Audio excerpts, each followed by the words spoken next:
Let me be very clear to you. Summarized group discussion can become one of the easiest score boosters in your PT exam, but only if you stop treating it as a speak for 2 minutes task and start treating it as a content capture task. You are not rewarded for talking longer, you are rewarded for how clearly, smoothly and accurately you reproduce the discussion's key ideas. That shift in mindset alone changes how most students perform. In this video, I will explain what this task really tests, how the scoring works, how to take the right notes and the safest structure you can use to score consistently.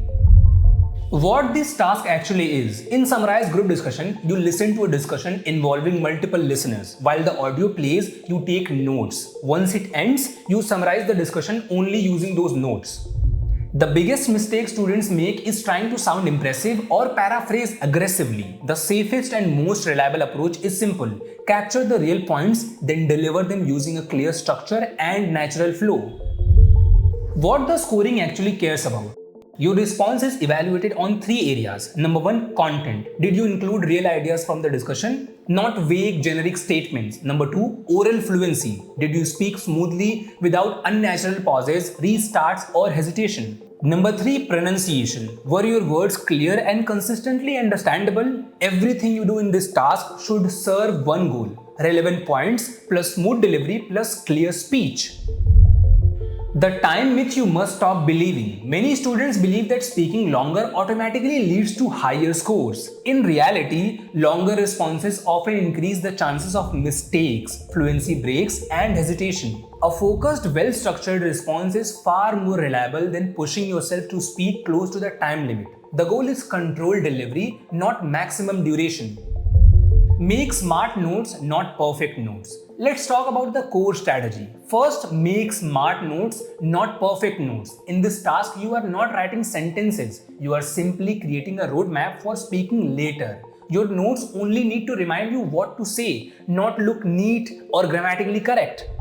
While listening, focus on writing keywords and short phrases. Capture numbers, comparisons, cause and effects, and note opinions, reasons, agreements, disagreements, and any recommendations or conclusions. At the same time, there are few things you should avoid writing. Don't waste time on writing articles like a, an, or the. Don't write full sentences because they slow you down. Avoid spellings you are unsure of and skip minor details that do not change the main meaning. This approach keeps your notes readable and helps you speak more fluently later.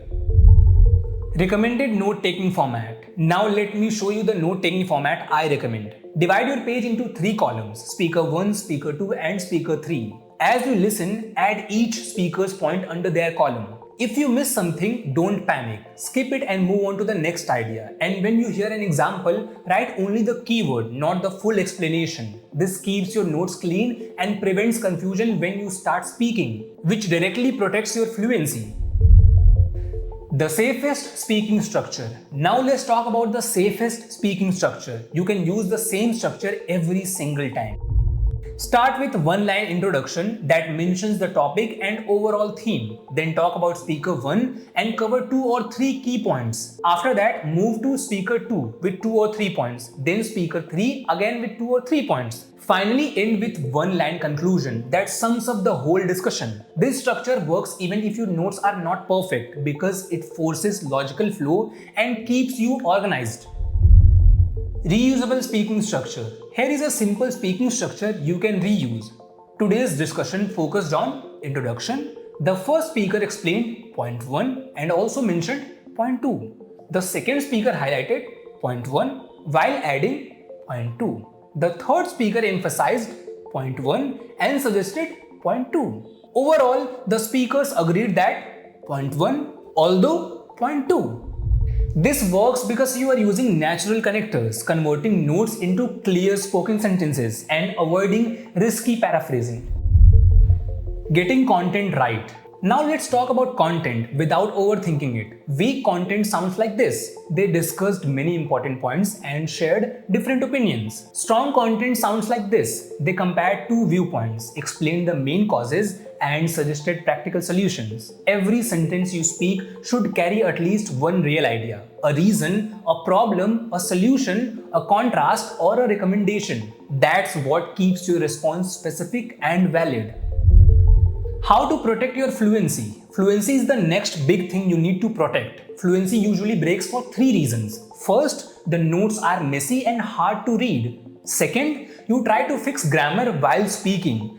Third, you pause because you are trying to remember exact wording. To protect fluency, follow these simple rules. If a sentence feels stuck, end it and move on.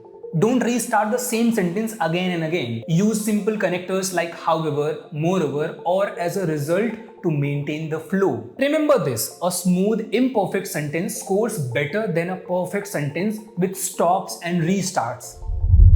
Common mistakes that reduce scores. Now let's quickly look at common mistakes that reduce scores. If your response has very less real content, it becomes filler and weak. If you over paraphrase and change the meaning, your content accuracy drops. If your response is too long, fluency risks increase. And finally, don't obsess over speaker labels. They help you stay organized, but they are not scored. Always focus on ideas, not labels. How to practice effectively. Finally, here is how to practice this task effectively.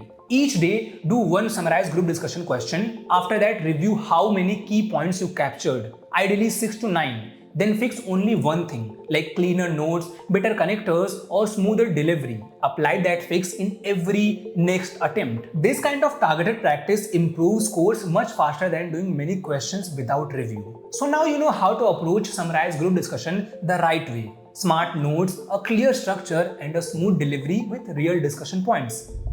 That's it for today, and for more updated PTE strategies and preparation tips for 2026, make sure you subscribe. I will see you in the next video.